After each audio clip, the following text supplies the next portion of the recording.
Halo teman-teman, di video ini gue akan bahas gimana cara menentukan target market atau target pasar. Khusus di video ini adalah part 4 yang menjelaskan faktor yang mempengaruhi target pasar dan juga target market. Yang pertama, ini ada lokasi penjualan atau jangkauan ya. Lokasi ini adalah salah satu faktor ketika menentukan target pasar dengan segmentasi geografis. Sebagai contoh ya, ini gue ambil contoh bisnis LBO. LBO itu apa? LBO itu adalah local business optimization ya. Itu adalah bisnis lokal ya. Jadi bisnis yang mendapatkan traffic atau mendapatkan pelanggan dari area terdekat dari lokasi bisnisnya ya. Intinya gitu. Dibawa simpel aja ya. Nah, untuk contoh bisnis LBO, ini ada bisnis jasa. Ya, contoh bisnis jasa yang menggunakan LBO itu apa? Contohnya seperti bengkel motor, bengkel mobil, servis HP, servis komputer, servis elektronik, biro jasa STNK, biro jasa PT, dan juga makanan. Ya, kurang lebih itu ya. Ini gue sebagai contoh aja. Nah, gue ambil contoh misalnya ini aja deh, bisnis bengkel motor ya. Misalnya lu punya bengkel motor di Tangerang, ya kan. Nah, terus lu ingin menjangkau orang yang ada di Bekasi, Depok, Bogor, Jakarta. Intinya Jabodetabek. Di sini kalau bisnis lu kantor ataupun ya bisnis lu ruko atau apa lu ada di Tangerang ya kan, bisnis lu pokoknya di Tangerang, lu ingin menjangkau orang yang ada di Bekasi, Depok, Jabodetabek ya kan, ini nggak bakal bisa karena orang yang ada di Tangerang, pertanyaannya dia mau ngapain jauh-jauh ke Bekasi, emangnya nggak ada bengkel motor yang ada di Bekasi gitu ya kan, mikirnya gitu aja gitu loh, nggak usah dibawa ribet. Oh iya juga ya, ngapain gua ke Bekasi kalau ada di dekat rumah dianya misalnya ya kan. Sama buat bisnis biro jasa STNK juga. Kurang lebih gitu ya. Kalau bisnis lu di Tangerang, terus lu pengen menjangkau orang yang ada di Jabodetabek, ini nggak bakal bisa. Orang buat apa jauh-jauh dari Bekasi ke Tangerang kalau ada biro jasa di kota dia, ya kan? Misalnya jalan dikit berapa kilo, dia nemu biro jasa, ya buat apa? Ya kan? Kejauhan, ngapain? Ya kan? Misalnya lu aja deh, lu misalnya lu ada di Jakarta, terus lu lagi pengen servis HP, servis HP-nya lu pengen servis HP-nya di Bandung, ya ngapain, emang di Jakarta nggak ada yang buka servis HP gitu ya kan. Sama servis AC juga, elektronik juga ya kan. Untuk makanan juga sama, makanan kan lokal banget gitu ya kan, kan kalau jauh-jauh makanannya udah keburu nggak enak ya kan, apalagi kalau kelamaan di pengiriman misalnya di GoFood-nya atau di GrabFood-nya ya kan. Sama, buat apa orang beli pizza di tempat lo kalau di misalnya orang di Bekasi nyari pizza, ngapain dia nyari pizza di Tangerang kalau ada pizza di Bekasi ya kan. Intinya gitu, ini untuk lokal bisnis ya.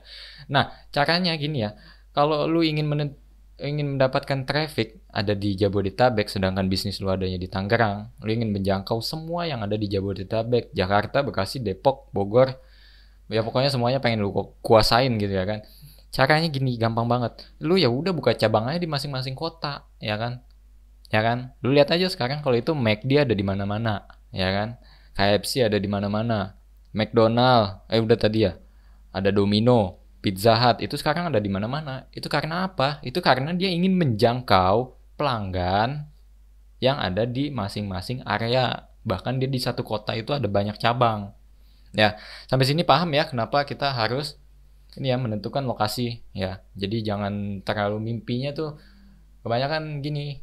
Kebanyakan ya pelanggan gua yang konsultasi, dia lokasinya ada di Tangerang misalnya. Terus dia bilang target marketnya ada di Jabodetabek. Terus pas gua balikin gini, gua balikin tanya ya kan.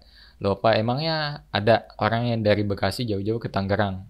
Dia bilang ada, banyak. Enggak, paling setahun sekali. Ya iyalah, lu nggak bakal bisa, ya kan? Apa yang harus membuat orang jauh-jauh datang dari provinsi lain ke provinsi lu misalnya gitu ya. Kalau nggak jangan provinsi deh, kota. Orang lu ingin mendatangkan orang dari kota lain ke kota lu. Ya buat apa? Ya kan? Ya ya, untuk penjelasan lokasi itu udah cukup ya sampai di situ. Nah, selanjutnya ini ada yang namanya demografi atau identitas target market seperti jenis kelamin, usia, tingkat pendidikan, dan lain-lainnya. Oke, misalnya gini, lu ada kumpulan orang-orang, karyawan, dan pebisnis, ya kan? Nah, mereka ini kira-kira butuh apa, ya kan? Nah, gua ambil contoh bisnis biro jasa, ya kan? Bisnis biro jasa itu adalah menjual jasa pelayanan pajak kendaraan. Nah, untuk karyawan dan pebisnis ini mereka pasti punya kendaraan. Tawarin aja, pasti mereka ada yang mau, ada yang enggak. Ya kan? Ini kenapa ada yang mau, ada yang enggak?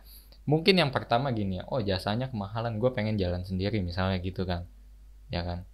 Terus ada juga orang yang nggak mau ribet, ya udah nih lu urusin aja, terima beres. Ya kan? Itu mungkin orang yang rela keluar duit sedikit lebih mahal karena dia ingin simple gitu. Paham ya sampai sini? Jadi lu nih harus cari tahu nih demografi target market lu nih seperti apa, umur berapa, jenis kelaminnya apa, dan dari kalangan mana. Misalnya dari tadi ya, untuk bisnis biro jasa misalnya, ini target market lu ini orang kaya apa orang yang sedang gitu ya kan. Misalnya kalau orang yang sedang, hidupnya pas-pasan, kasarnya dia buat makan aja susah, gimana dia mau bayar jasa di biro jasa, mendingan dia jalan sendiri dong, ya kan, contohnya seperti itu. Sama untuk bisnis servis laptop, misalnya di area lu ini banyak sekolah, ya kan, lu tawarin servis laptop, mau nggak? Nah kalau dia mau, ini alasannya kenapa, ini harus dicari tahu, ya kan. Atau karena mereka duitnya pas-pasan, atau mungkin dia lebih pilih laptopnya dijual aja karena dia misalnya orang kaya, oh gue nggak mau kalau laptop rusak langsung ganti baru misalnya, ya. Oke ya, gue rasa udah cukup. Kira-kira itu aja dulu dua faktor yang mempengaruhi target pasar dan target market, ya. Jangan lupa tonton video di part 5 yang menjelaskan strategi digital marketing untuk target pasar dan target market.